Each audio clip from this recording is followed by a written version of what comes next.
All right, welcome back, everyone. If you're looking for some early stage robotics companies, you've come to the right place. Some of the industry's brightest new entrepreneurs are joining us to pitch their bleeding edge startups.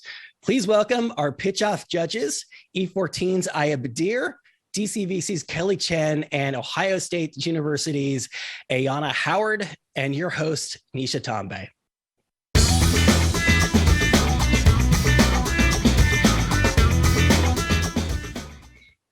Thanks, Brian. And now to what is my favorite part of all of the TechCrunch events, the pitch off. We had a lot of companies apply, and we managed to whittle it down to 4 startups who are making incredible innovations across different applications in the robotics space. If you're a founder listening right now, you're probably wondering, how do I get on stage at TechCrunch? Well, we have an opportunity with the Startup Battlefield 200 featured at TechCrunch Disrupt. Just go to apply.techcrunch.com and throw your startup hat into the ring. Well, with that, why don't we go ahead and jump right into the pitch off itself? Like I said, we have 4 companies. They will be pitching for 4 minutes, followed by a 4-minute Q&A with our expert panel of judges. Our judges are Ayana Howard, the Dean of the Ohio State College of Engineering, Aya Badir, founder of LittleBits, which was then acquired and now she's a VC, and finally, Kelly Chen, partner at DCVC. Why don't we go ahead and start with our first company, ND Addicts. Presenting for ND Addicts is Tori Smith. Tori, take it away. Oh, awesome. Thank you so much. Well, ND Addicts just means to put endoscopy, diagnostics, and treatment into a little robotic pill that you can swallow. So let's get to the next slide and basically say our goal here is to look at upper endoscopy patients, people that need to have their bellies examined, and say, how can we make this 10 times cheaper and 10 times more accessible to a typical patient? So let's move forward here. How does this work? We basically call our little cheap robot pills hardcore telemedicine. You can think of these like a little quadcopter drone. Let's go to the next slide. Basically, it's like a quadcopter drone that swims around inside your stomach while you're sitting on your couch at home. Drink some water and let a robot pill explore your stomach. And basically, your doctor can just control it in real time. We use Xbox controllers right now. We'll probably move to a touch screen in the future. Let's go to the next slide. So basically, our company is all about being a scrappy Silicon Valley startup. We just started building robot pills and getting them smaller and smaller and smaller. We recently rocked Digestive Disease Week and showed a bunch of doctors. And basically, everyone wants to see if these pills will work. We've swallowed more than 20 ourselves, raised $2.5 million, got a bunch of patents filed, a few granted, and just moved into a big facility in Hayward, California. So we're rocking and rolling. Let's go to the next slide. I have 3 successful med device exits under my belt as an early employee. But basically, if we go to the next slide, let's just look at a team that's super diverse. It's got some of the best doctors in the world, from Mayo Clinic, King's London, all the way down to the reg clean quality people who are going to help us get through FDA. Let's move to the next slide. So what exactly are we trying to do here? We want to give a doctor the ability to actively investigate your stomach in real time over a Zoom call. So this would contrast with the world of endoscopy, where you go to the hospital and get sedated and have tubes put inside your body.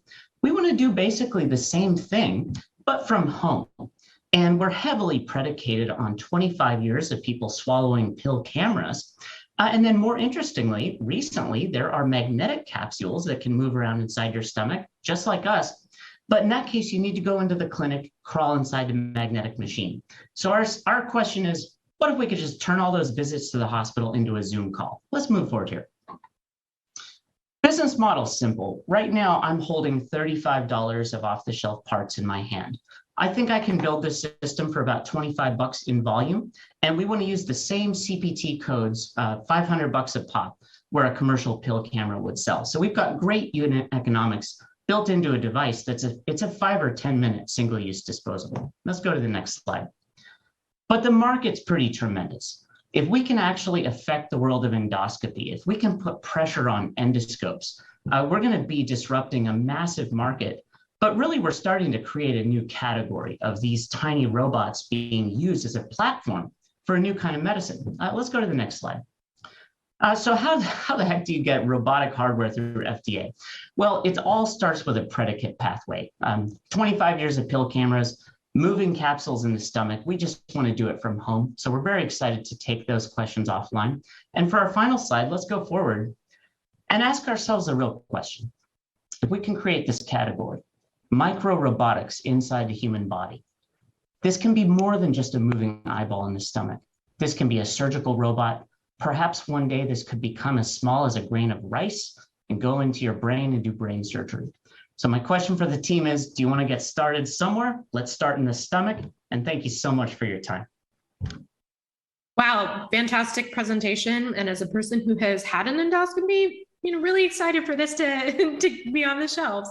All right, with that, I'll let the judges take it away. Kelly, why don't we start with you first? Hey, thanks, Tari. So you were mentioning customers are interested to hear, will this work? And can you talk about more about where the tech field is today, what is working so far, and what the tech roadmap looks like in the coming years? Thanks, Kelly. I can tell you right now that with regards to three-dimensional mechanical motion inside the stomach, we're doing really good. What we're looking for right now is hardcore embedded firmware people that can help us get our onboard image compression up to increase the quality of our delivered videos. So that's what we're chewing on right now.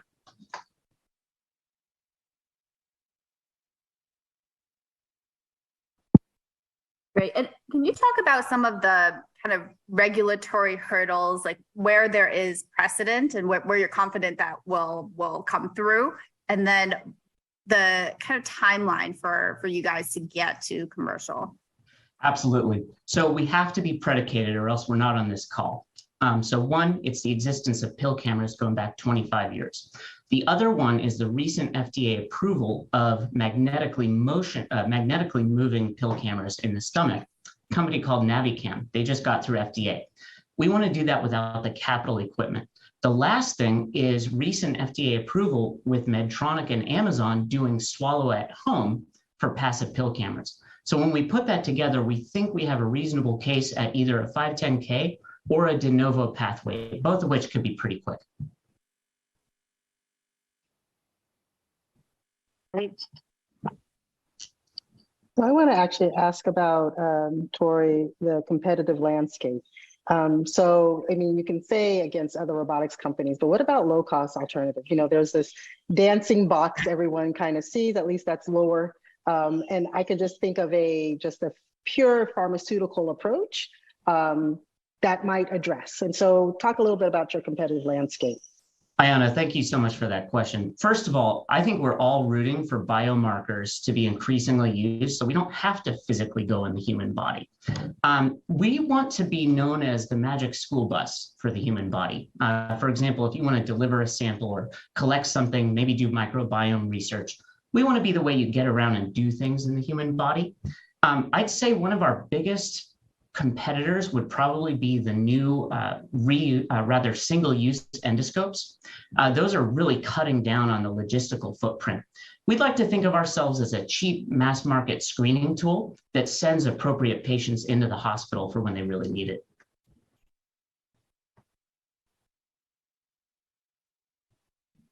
Lori, I have a question for you.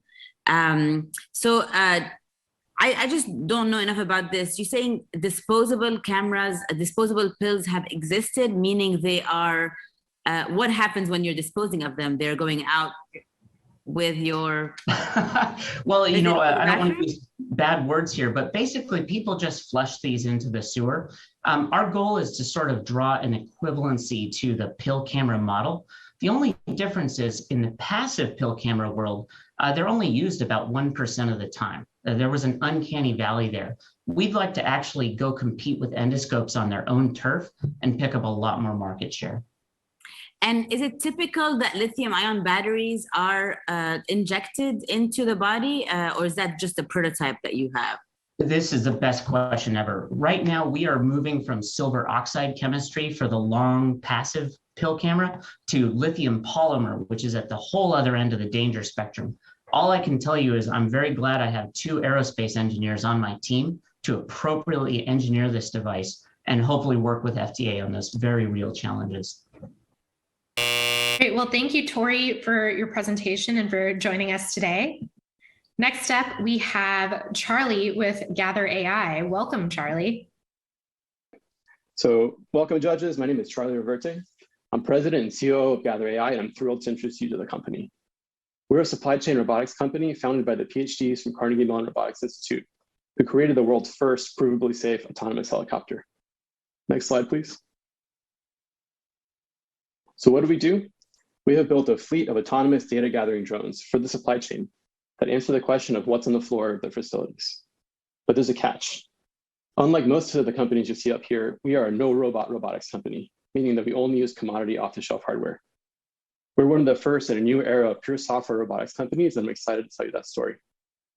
Next slide, please. So we solved the problem of misplaced inventory in warehouses that has caused them to lose $1 to $2 million per year per facility. The core of the supply chain looks like this, with inventory stored in cases and pallets on tall vertical racks that's already labeled for humans to take inventory. And you'd think that this would not be an issue, as most warehouses keep track of it with warehouse management systems. Can you go back, please? But it's a humongous problem. And the customers we talk to are missing over 10% of their inventory. They know it's in the warehouse, they just can't find out where it is. And that represents over $10 million. So this means that when an order comes in, there's a 10% chance that you won't find it. So you have to put on a safety harness, get on a forklift, and roam the warehouse going up and down to try to find your inventory. This is a huge problem. So why can't they solve it? So it's because they have a feeling labor shortage, just like we are. And they have teams with over 60% attrition using 20-year-old technology. So let's talk about the solution. Next slide, please, with the video. All right. So if the problem is simple, so is the solution. So we have built an inventory as a service platform where autonomous drones roam the warehouse at a push of a button finding your inventory. They'll return back to the nest to charge when needed, and they'll run missions without any human intervention.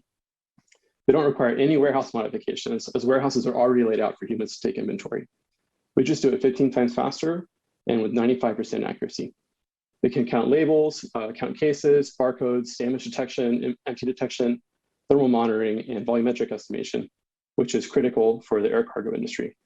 We provide all this data to you through a web dashboard that's like a DVR for your warehouse. And now customers look at our system as a source of record for where their inventory is. Next slide, please. So we are a small but mighty team of 27 based out of Pittsburgh, Pennsylvania. And as a no-robot robotics company, we've had to solve this problem on commodity drones, which has never been achieved before, due to typical limitations of commodity hardware, such as rolling shutter cameras and non-synchronized data collection. So our autonomy and ML engine is the first in the world that can solve this problem. And now we can solve it on all kinds of commodity platforms for indoor and outdoor data collection. So we've gone from pre-revenue to post-revenue last year, and we're now live in 6 customers and 12 warehouses. We've scanned over 150,000 pallet locations. Next slide, please. So our vision is to bring the same digitization of the physical world to the rest of the outside world. So right now you can ask Google for a list of roof inspectors, but you can't ask Google, what's the state of your roof right now? And that's a problem that we're going to solve. Similarly, we think the robotics industry is ready for its Google era, which means a lot more companies are going to be founded like ours, leveraging commodity hardware so they can be pure software companies with the things we love from enterprise software, like 80% gross margins, sticky customers on 6- and 7-figure contracts and recurring revenue, but also have the deep technology moats that we love in robotics. And it's going to be a new generation of companies. Thank you. Excited to see y'all power that new wave. Let's go ahead and get started with some questions from the judges. Feel free to jump in. I'll ask one, Charlie. So one of the things is you had talked about commodity drones and you're basically a software company. So how does your offering differ from other types, just ROS, for example, that you can purchase, you can download, you can source, that allows you to control any kind of robot? So how does this differ? How do you think about your competitive advantage? It's a really good question. So RAS is a big innovation where now you can essentially lease and have lower non-CapEx spending. And we take that to the next level. So our drones are 1% of our unit economics. So they're literally a rounding error. We're a pure software company. And we think of our drones as condiments. They're like ketchup, where it's a part of the solution, but in every way, this is a software product. From the cost structure to how we sell it to what our customers really value, which the drones are cool, But at the end of the day, they just get bored of them and go back into their office and use our data to power their companies. Charlie, does that mean that if drone companies defensively try to block your software from working on their devices, your people's use of your technology is not going to be affected? Is that a risk? Not affected. That's correct. Yeah, we purchase the drones and we provide them to our customers. And it's not a separate cost, it's a software line item. And in fact, most of our warehouses don't have ubiquitous Wi-Fi coverage. So we've had to make all this autonomy work on just the iPad that's attached to the drone controller. Otherwise, we'd require customers to go build network access. That's how sophisticated our autonomy stack is. I guess my question is not who owns the drone, but if the drone company decided to not allow your software to run on the drones, they would be able to do that. Is that something that you've thought about? Yeah, that's correct. We're hardware agnostic. So right now we're working on DJI and we have Parrot drones in QA, and we're evaluating other manufacturers. So we'll be independent of platform risk, like you mentioned. Charlie, what does initial integration with customers look like in terms of if you first go into a customer warehouse, what type of data do you need for them in terms of a layout? And then how do you integrate with the customer, say, inventory platforms? It's a great question. So as you may all know, indoors in warehouses is a GPS denied environment. So the way we navigate the warehouse is we place Aruco tags, which are like QR codes, out the racks of the warehouse. To us, those are markers or milestones, where as we navigate, we see where they are in 3 space and can localize ourselves. So we've had to innovate. The tags are a commonly used technique by other companies on this stage. And typically they're outsourced over time to make efficiencies for the deployment process. On the integration side with warehouse management systems, we started building heavy duty integrations. And then we found that our customers are not always the best friends with their own IT teams. So we scaled that back and they much prefer a simple CSV exchange with their WMS. So we schedule up those jobs. There's no IT in our sales cycle and we can keep in sync and send corrections back to the warehouse management system. Great. And how are your customers thinking about changing existing workflow once they install you guys? So in terms of changing existing worker shifts, and are you covering, say, 100% of a specific, like a certain workers? Are you covering part of the job of a lot of workers? That's a great question. And labor is very important in this industry. So our solution is very adaptable. At first, you just take away the barcode reader and you give the same employees the drones, and they can be 15 times more productive. But then eventually, they use our autonomous solution that they trust the software. And labor is so short, they repurpose the employees to higher value tasks within the warehouse. So there's a 2-step where you get the most value from the product. Wonderful. Thanks so much, Charlie. And we are ready for our next startup. Our next startup is Touchlab. Presenting for Touchlab is Dr. Vladimir Ivan. And I want to also say, I believe it's late your time, correct? Yes, that's right. It's in the evening for me. Well, thank you for jumping in. I know, Julio, while we pull that up, great. I know this is typically, it's a holiday season for y'all, so I'm excited to have you on board. Why don't you go ahead and get started? Thank you very much. Thank you for this opportunity. I'm really glad that I could be here. And I can't wait to tell you more about Touchlab. So we are a company in Edinburgh, in Scotland. Next slide, please. We are a small team, but we have a very diverse background, ranging from material science, business, design, electronics, and robotics. And our mission is to give machines the sense of touch. And we do this. We are really interested in this problem because we have found that robots really lack this technology. Can we go to the next slide, please? And we really do know how to make robots that are accurate and fast. But when it comes to interaction with the world around them, they do become clumsy. And it really boils down to their ability to sense these contacts, sense the touch and the world around them. So can we go to the next slide? So we do this by building a new type of tactile sensors. They allow us to sense forces, both normal and also tangential forces on the sensor itself. And this is an excellent thing to do to get a robot which is able to detect slip, texture, and all the other interactions that happen between the robot and all the objects that we wanted to manipulate. We make these sensors very robust. We have been testing them for mechanical, chemical, even radiation testing, and they came through with flying colors. They're also very repeatable and resilient. And we make them really small and flexible. We use a screen printing technique. We can embed these sensors in different materials, and they are really small footprint and very easy to integrate on different robots. Can you now go 2 slides back, please? There we go.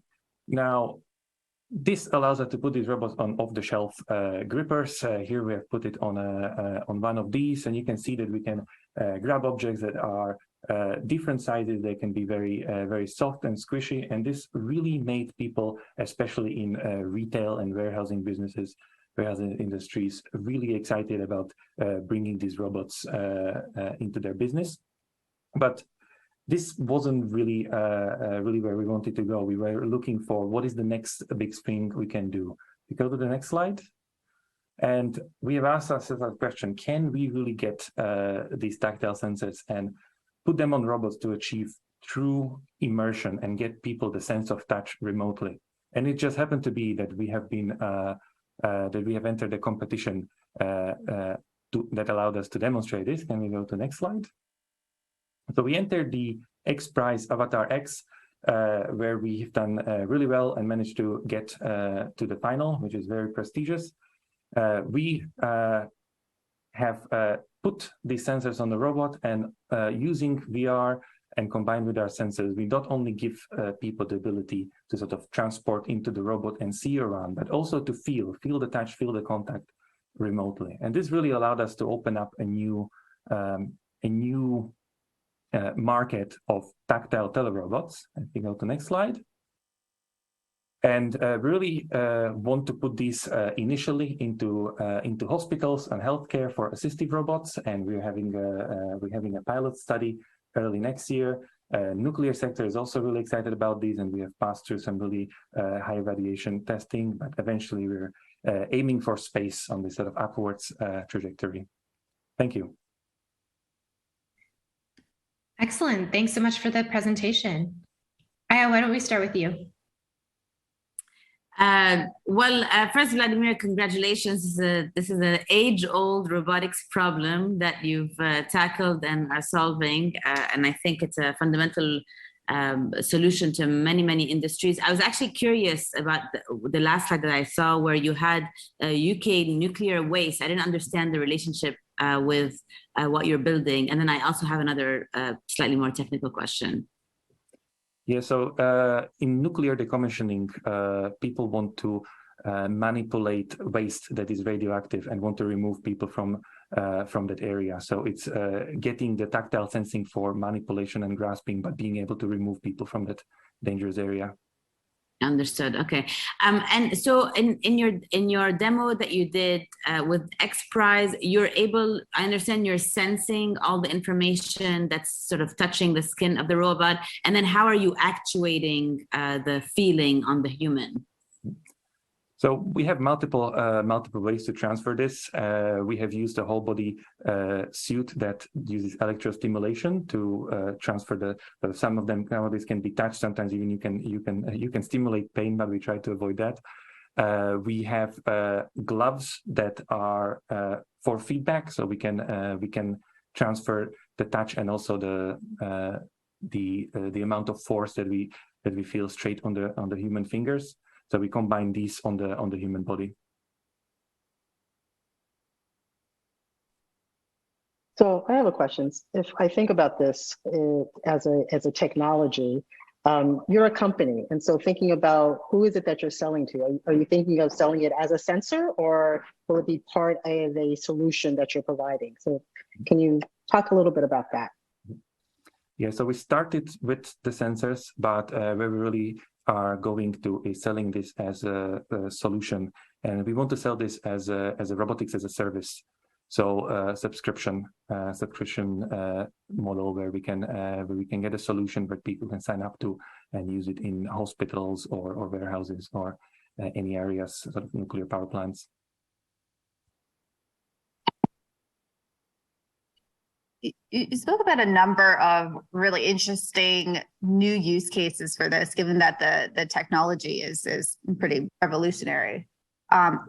How will you focus your next few years in terms of tackling, say, specific use cases for your robotics as a service? As in, what do you see as the single biggest, say, immediate sell for you? Mm-hmm. So our first target is to get out a couple of new upgrades on our sensors. So I showed you two on one of the slides, and the latest one will allow us to sort of detect slip. So this is something that we would like to get out as first for our existing customers, for them to sort of start using it and see how it can affect their business.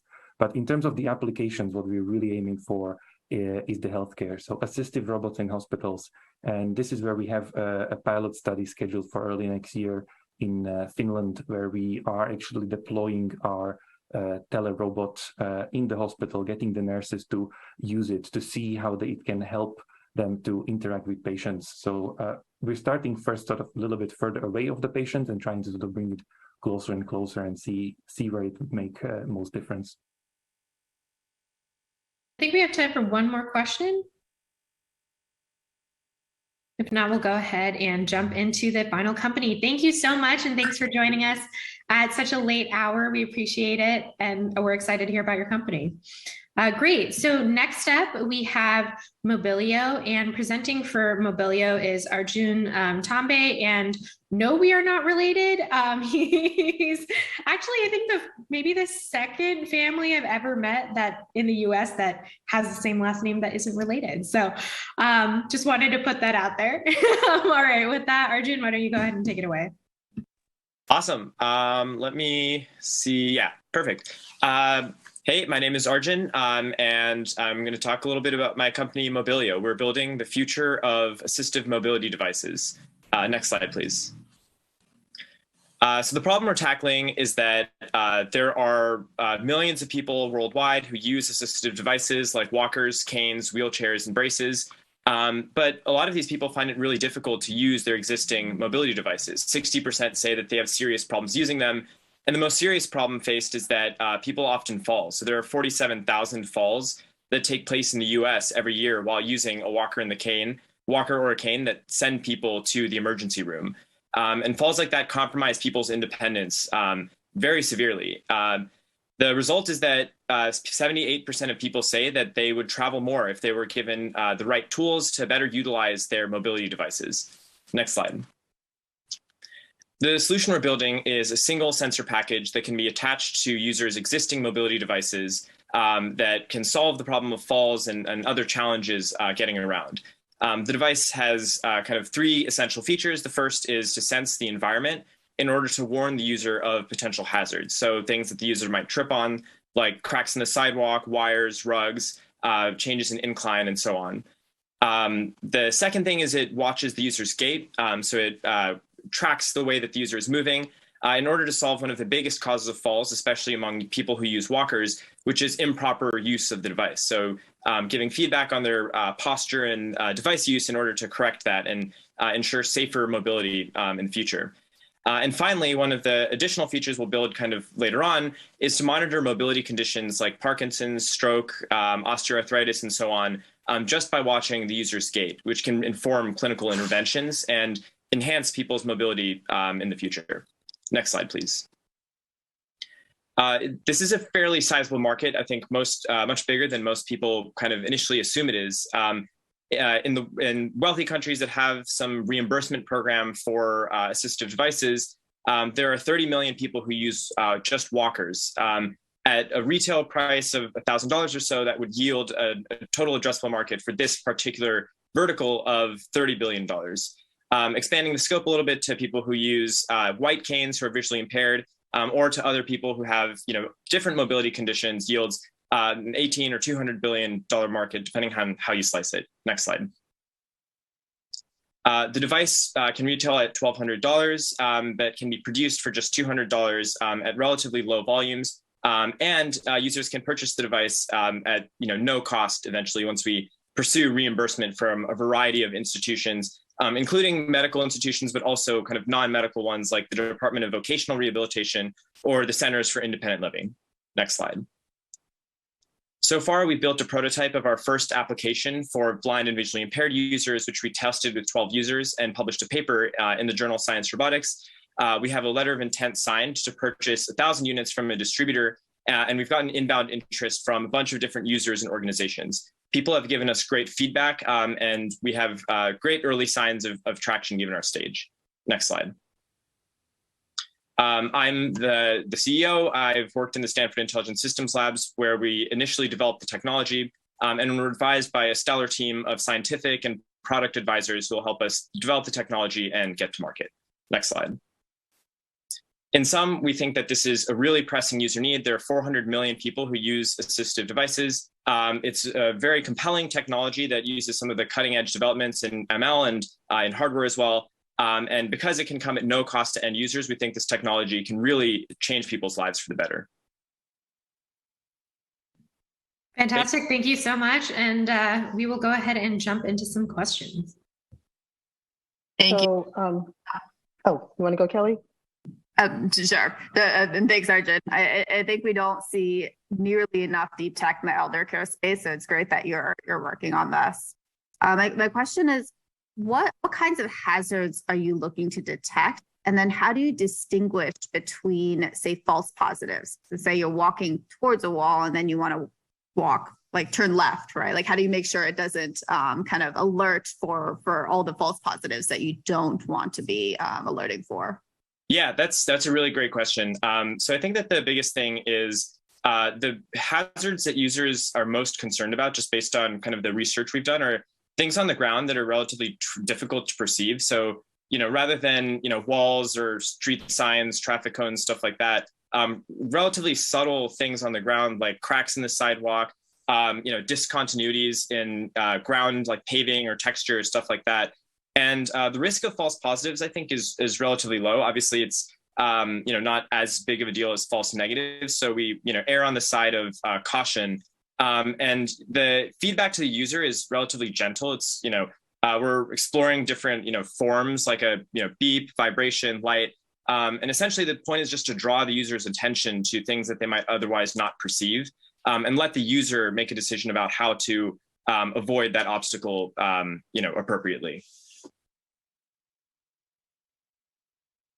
So I've actually seen a number of research gadgets in this space, and you had talked about a little bit of the feedback and the beeps, and that's actually where most of these devices fail. And so thinking about, just comment on, you said looking at things like posture and device use versus hazards, how would you change your feedback for both of those kind of information, in some cases overload?